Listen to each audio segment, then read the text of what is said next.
Kia ora koutou katoa, ngā mihi nui ki au koutou.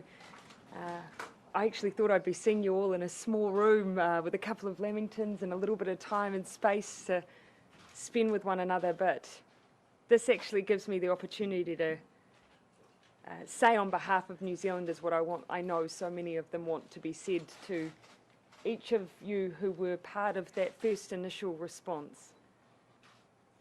I doubt that anyone can train for what you were greeted with on Friday. New Zealand has not experienced the terrorist attack of the nature which we saw on Friday, and therefore none of you will have experienced something of that scale and of that magnitude, and no one can prepare for that. And yet the way that you responded demonstrated utter professionalism, care, compassion. And I was amongst those who watched from a distance, probably like many New Zealanders, feeling absolutely aghast at what we were seeing, but also just seeing your work in real time. I was in Taranaki. The first few moments in the aftermath, for a time I was at the police station, but sometime thereafter I was returned to pack up my things and get ready to return to Wellington, and I switched on the television and I saw you. And I saw you walking with speed and pace and with care. And I have no doubt that you saved lives. So to everyone who was part of that response on behalf of New Zealand, thank you for doing what you do every day, not just the day that we see you, but for doing what you do on our darkest hours and our darkest days. My thanks to you all.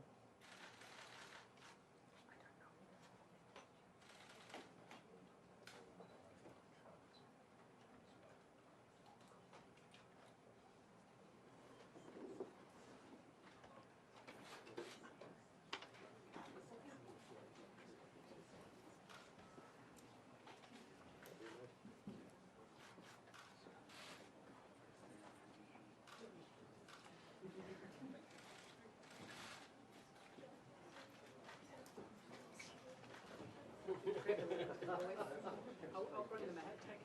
Bring the plates.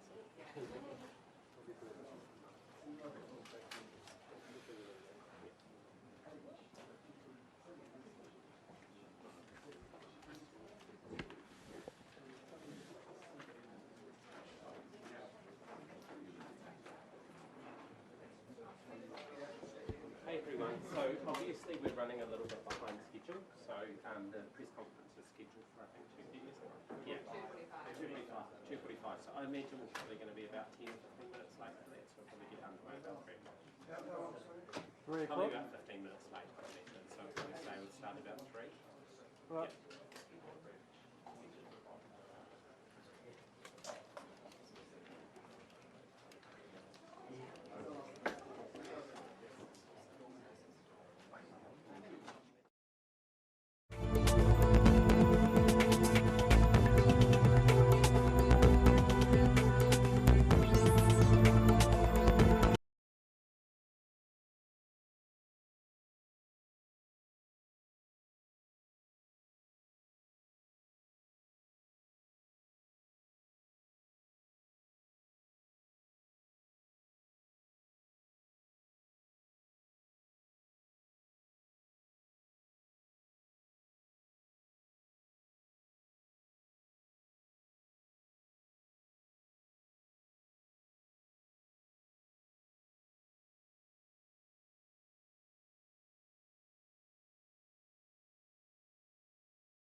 This is the primary audio circuit for the Reuters live service.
Good.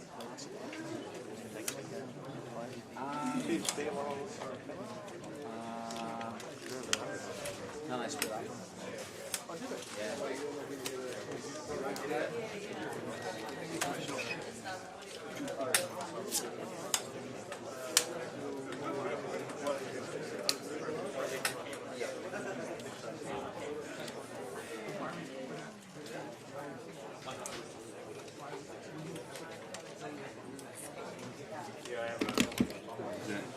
Pretty rainy. Didn't even bother getting out of bed.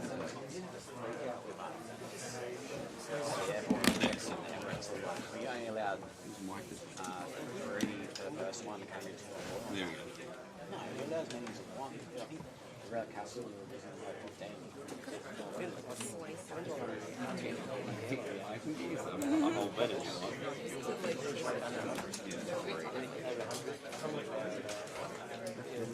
Yeah, 2. Prepared earlier.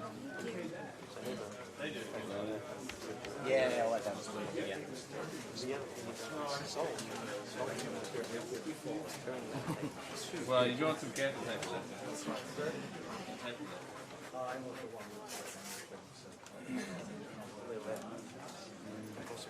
He's always going to travel somewhere, so he's got to use it. All good.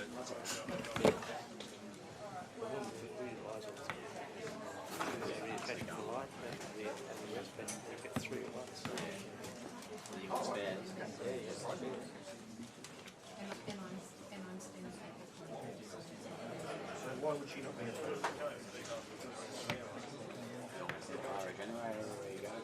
Oh, here we go.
Nah, not Jessica.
All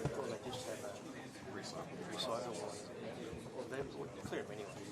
So what they do is, if you drop one off, there should be another one there waiting for you to pick up, sort of stuff. I try to have 5 of your own.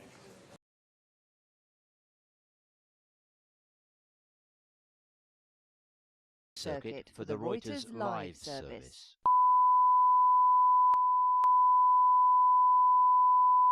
This is the primary audio circuit for the Reuters live service.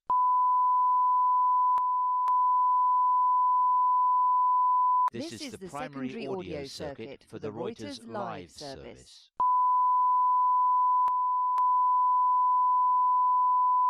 This is the primary audio circuit.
Kia ora koutou katoa to everyone, and I want to first begin by acknowledging that this is an opportunity for ministers and myself again to lead a group of individuals who are involved in our response here in Christchurch for the second time.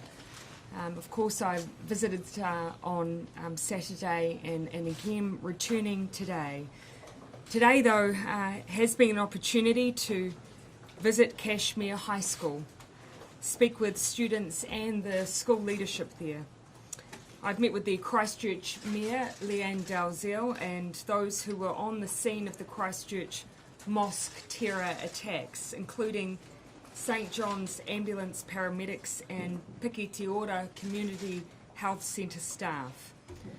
I also met for the second time with the Muslim community, with Muslim community leaders, and I want to acknowledge again their resolve to support those who are grieving.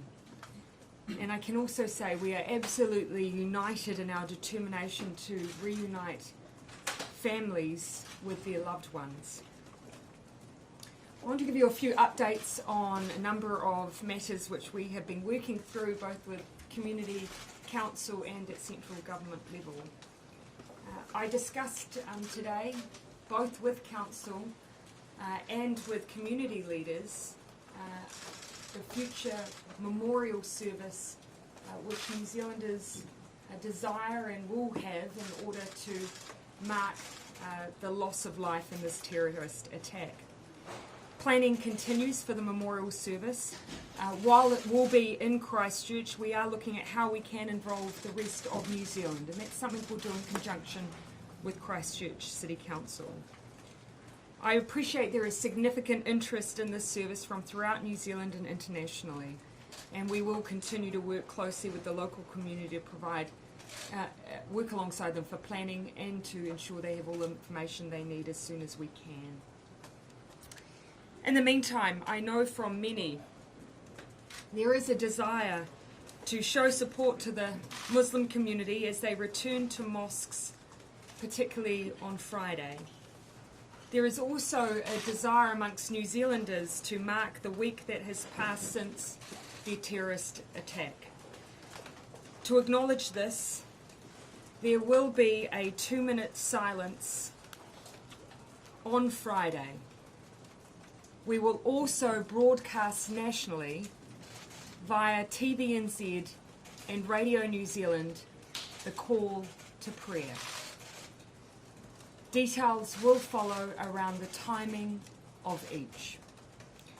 I'm happy to take questions. Prime Minister, Tova. how concerned should New Zealanders be about the Islamic State's threats of retaliation? Actually, I will reflect on the statements that have been made by members of the Muslim community, and their response overwhelmingly has been that what they seek, of course, is justice for family members, and that will happen through our New Zealand system. But overwhelmingly, they keep reflecting back to me that sense of support they have felt from the New Zealand community, compassion, empathy.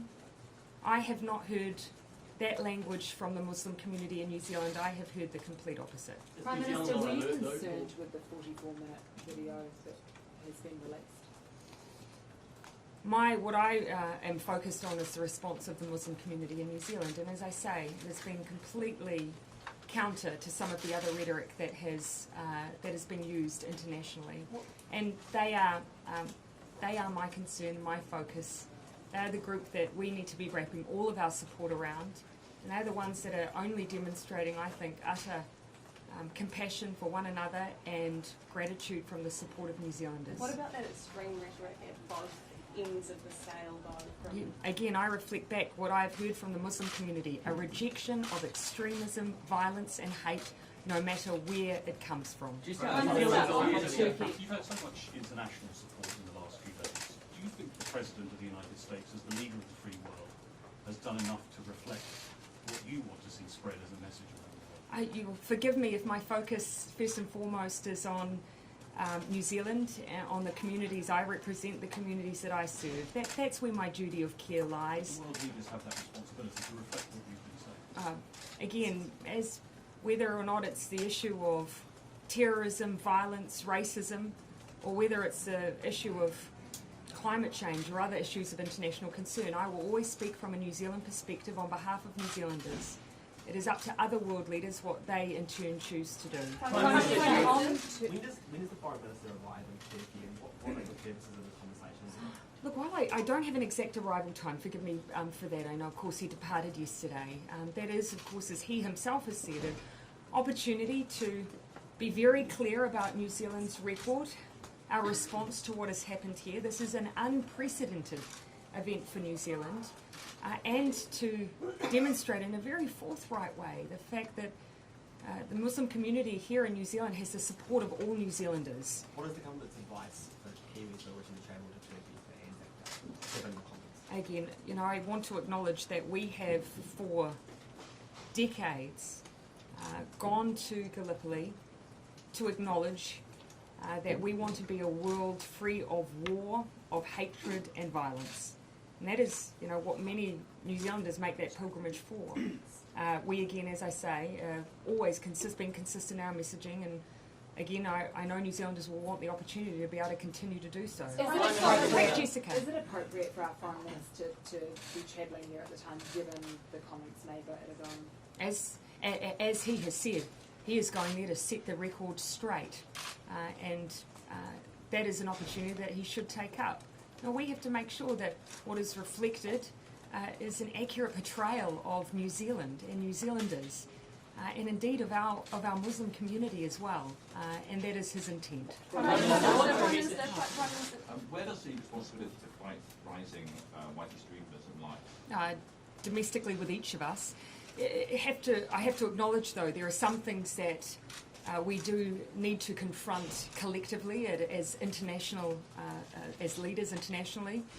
We cannot, for instance, I think, just simply allow some of the challenges that we face for our social media to be dealt with on a case-by-case basis. There is an argument there to be made for us to take a united front on what is a global issue.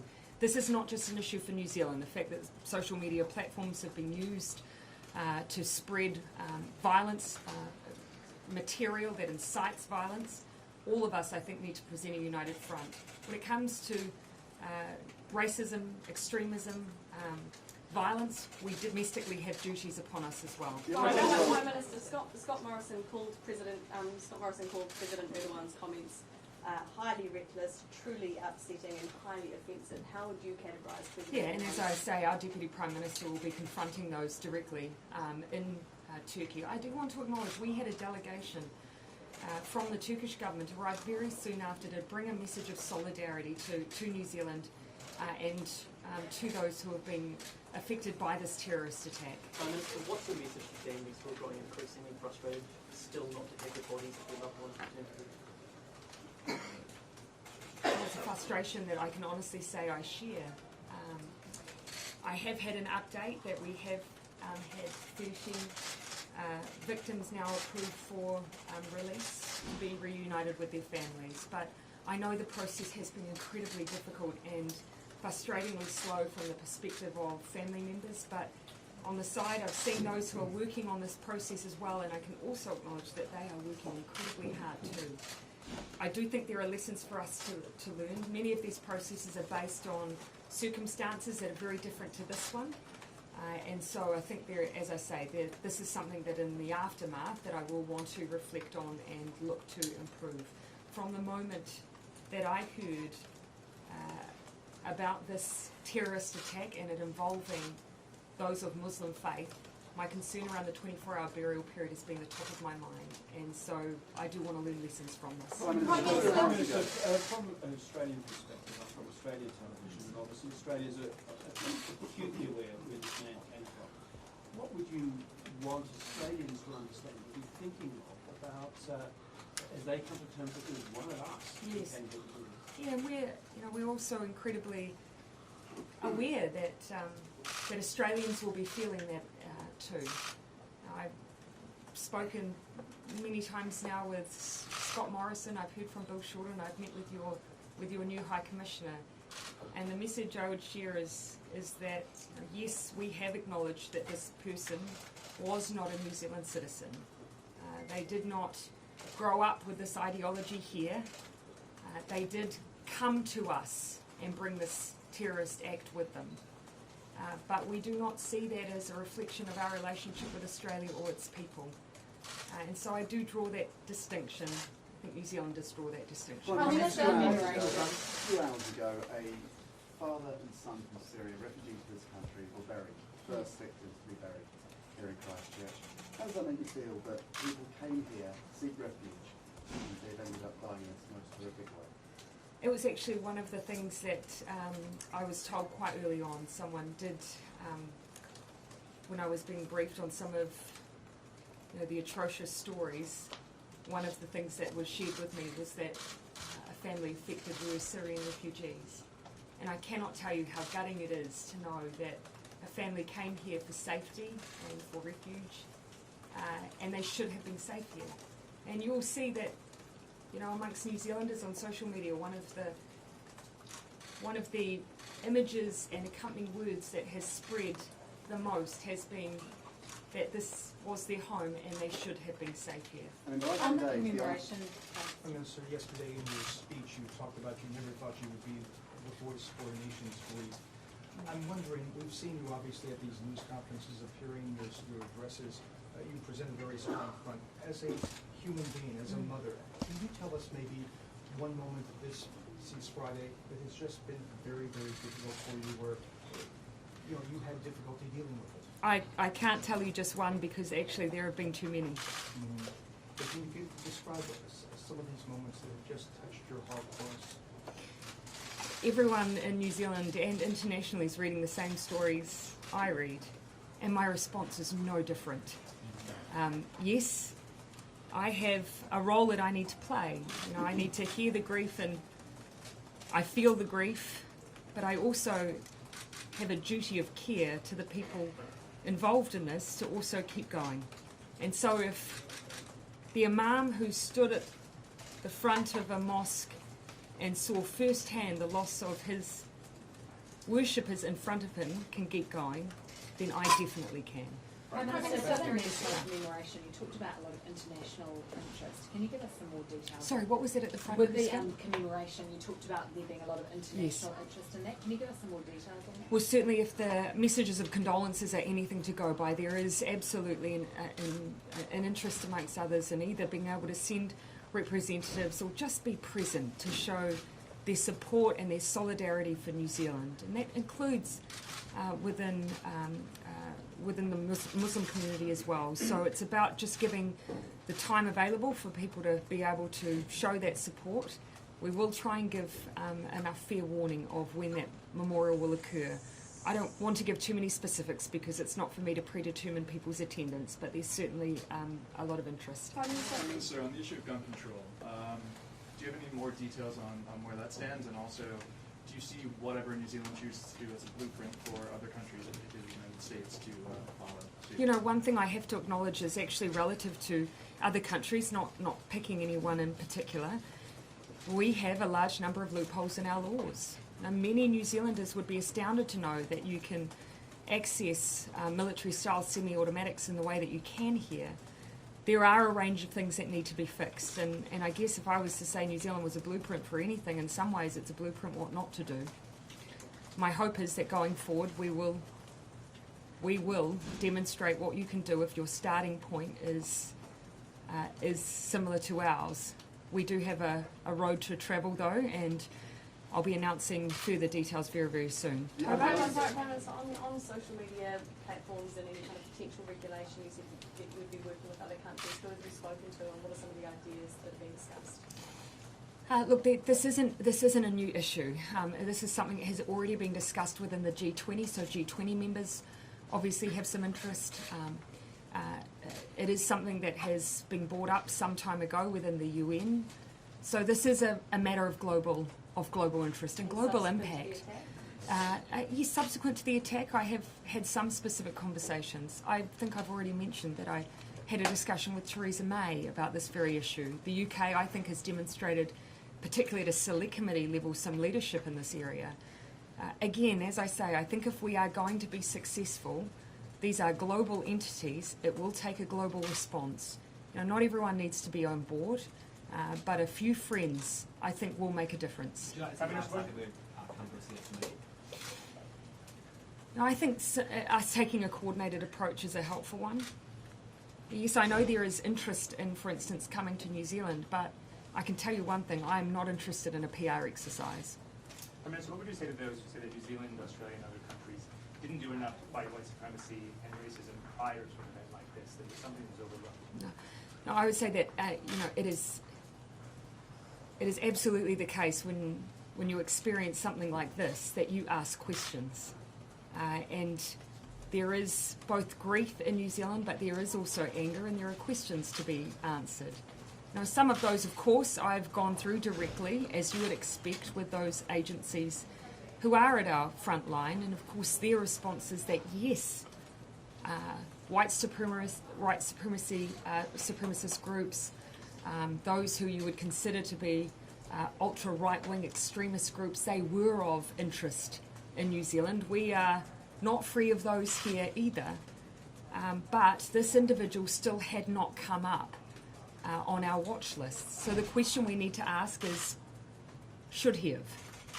And we will answer those questions. We've already acknowledged that there will be an inquiry. We're working through the details, the terms of reference. My job is to allow the public to have a level of assurance through an independent look into those questions. And actually the agencies themselves have asked for that, because they're asking questions too. Prime Minister, the delay in the burials, is it a case of there's a lack of resources? And if that's the case, why are you asking for more help? No, it is not. We had offers, but actually some of the process, the work of the pathologists and the like, that was done very quite quickly. Simply put, there are international guidelines and expectations for the process of identification. That is the part that has taken experts, and we've had a number of them who work in DVI, and they were there right from the beginning, has taken a bit more time. And so that is the element that I wish to look at, is actually the expectations that are set internationally, the thresholds that need to be met to ensure the correct identity of an individual, because it is different for these scale of events than it would be, for instance, for an individual homicide. So there are a lot of low-flying helicopters doing sortie after sortie in the early hours of every morning. We're being told that is to reassure us. It's not the reason, is it? No, that is the reason. That is the only reason? Yes. 3 o'clock in the morning? Yes, and if you live in Auckland, you'll know that we often have helicopters up all through the night, because that enables the police to respond quickly to incidents on the ground. So they frequently have at a precautionary level helicopters in the air. I know some of the speculation that has existed. I can tell you it's absolutely incorrect. Prime Minister, do you have any indication of when that I can open their doors? They've got whānau at the ready that want to support. Look, actually, that's, I know that particularly Ngāi Tahu have been incredible in their response around families. They've been involved in blessings, provided any support that's been required, and have just been available. And we had Calvin Davis down here on Saturday, Rino Te Rakatani, providing a huge amount of support and linkages for the community. But to your specific question, I can't answer that now, but would be happy to go away and look into that. The eyes of the world have been on your country and you personally, throughout this. How much has that affected anything that you've done? Do you see what you're doing here as setting an example internationally? No, you will, I'm sure, forgive me if my focus has been very much on New Zealand. Prime Minister, you were set to travel to Australia next week. I'm guessing that trip has been cancelled, or has it just been postponed, and is that perhaps something you'd like to do in a few months from now, when it's appropriate to perhaps say thank you to the Australians involved in the response here? I would characterise it as a postponement, because actually, in fact, contact with Australia is so frequent. It is my intention to be back over within the coming months. But so yes, I'd call it a postponement. But look, the support that we've had from Australian agencies has been fantastic, and that's something that I'm happy to express now. Prime Minister, right down at the back. With regards to gun reform, can you give us a sense of what's happening behind the scenes at the moment, what has to happen before Monday and then before the end of next week to get the changes you want pushed through? Oh, well, look, just to give you a flavour, even in terms of the preparation that needed to occur before we met as a cabinet, these attacks, this terrorist attack occurred on Friday. By Monday, as a result of literally policy workers working through the night, we had proposals for cabinet. Decisions were made, and now those same individuals are working incredibly hard to work through the detail of what is required to make that a reality. I reflect again, Australia, when they experienced a tragedy, a mass shooting in the 1990s, it took them 12 days. We will do it in less, but only through extraordinary effort.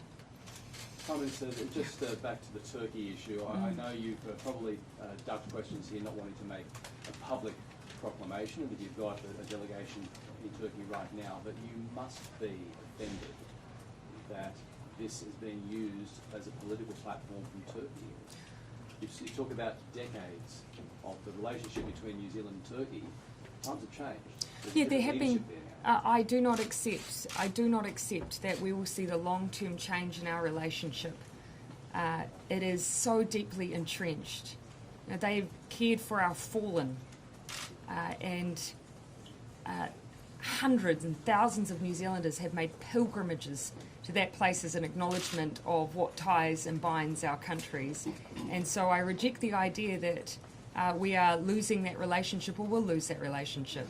But for now, you'll appreciate that, given that my Deputy Prime Minister is travelling there, that actually where this conversation will happen will be face to face. But the leadership there is talking about reminding us that, you know, Kiwis return home in confidence. That is different to the relationship we've previously had with Turkey. Again, our Deputy Prime Minister is travelling, and as he has said, he is setting the record straight, face to face. Prime Minister, the NRA is reported to be involved in coming into New Zealand to lobby and be of influence in the process of the conversation around gun control. Do you have any? Can you confirm it for one thing? No, do you have any concern? I haven't heard that actually, but you know, I think what I've said from the very outset is that it's my belief that those who are currently the holders of both gun licences and guns, I believe they will be with us. And I've already seen some commentary from individuals who are gun holders and hold gun licences with us.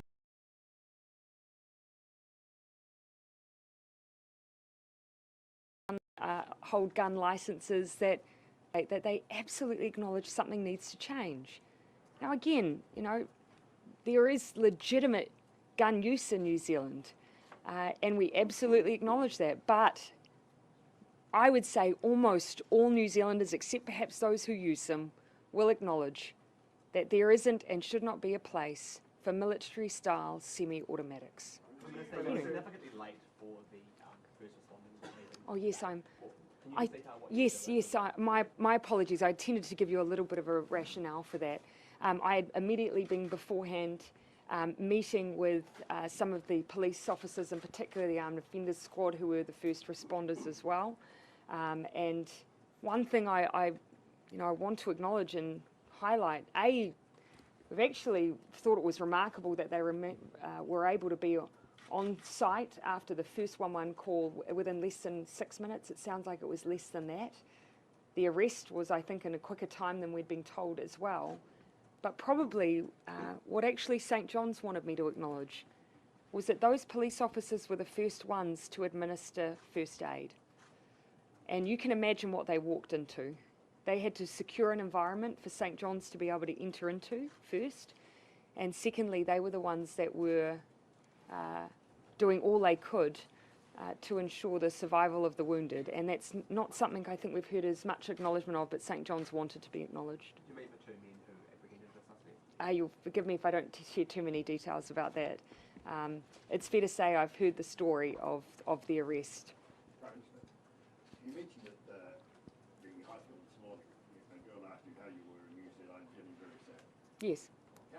How are How do I? How are you fortifying yourself? As I say, you know, if the Imam who stood at the front and watched his friends and fellow worshippers can continue on, then I absolutely can. I fortify myself by knowing that I have a duty of care and a job to do. Minister, Yeah, sorry, on there the seem to side. be two issues here. That one of them you're tackling right away, which is the gun. Yes. The other issue is the ideology that Yes. sort of backed this attacker. What do you think New Zealanders can do in their communities to flag this type of behavior or these types of ideas that are being voiced by folks that might be similar to this? Well, obviously at one end of the spectrum is our justice system, and already the police commissioner has acknowledged that there has been an arrest of not someone directly involved but tangentially, which gives you, I guess, a sense of the fact that where we see extremist rhetoric and behaviour, that our authorities will respond to that. But then there's what we can all do more broadly as a society, and I absolutely agree. There's a sense amongst New Zealanders, of course, that they wish to show to the Muslim community their support, their love. But the challenge for all of us going forward will be to make sure that their safety is assured by making sure we never have an environment where violent extremist ideology can flourish. And that means addressing racism and extremism wherever it emerges. And that's a job that all New Zealanders will have to do. That's something I want to put my mind to a little bit more over the coming weeks as well. Prime Minister, a lot of political parties, but particularly New Zealand First, have expressed strong rhetoric about Muslims and immigration in the past. Do politicians need to be more careful with their words in future? Everyone, no matter where you are, who you are, which country you're in, I think that we all have a duty of care. So it's a responsibility, I think, that's shared. Have you raised it with New Zealand First? Oh, no, because I think it's implicit. This whole issue of social media, which you've been talking quite a bit about. Yes. Do you see this as maybe, of course it's a tragedy, something good emerging from this? Your country joining other countries, democracies, which obviously deal with first free speech issues versus social media issues. Can you be a leader, and do you think this is an opportunity for other countries to at least try to tackle this issue? I think that the lens in which I will view this is, regardless of the consequences for other nations, my responsibility is to New Zealand and to protect New Zealanders. And in that duty of care, if that means that we have to elevate this issue globally, because it cannot be tackled domestically, then that is what we will do. But my driving force will be everyone who lives here, who calls this place home, even temporarily or long term. That's my duty of care. Prime Minister, is this the toughest thing you've ever had to face? Yes. Okay, just one more question and then we're going to go. Last one, Toba. Prime Minister, we are seeing violent rhetoric from the far right, also from Islamic extremists. How seriously are police taking those threats? Seriously. Well, they follow every lead our agencies across the board do. And again, as I've pointed out, New Zealand, this is unprecedented for us. We don't have experience with terrorist acts, and that is what this was. But there is guidance that our counterparts can give in the sense of the pattern of responses, retaliatory threats, copycats that do tend to follow situations like this. We've heard that, and our agencies are geared up for that. Thank you, everyone.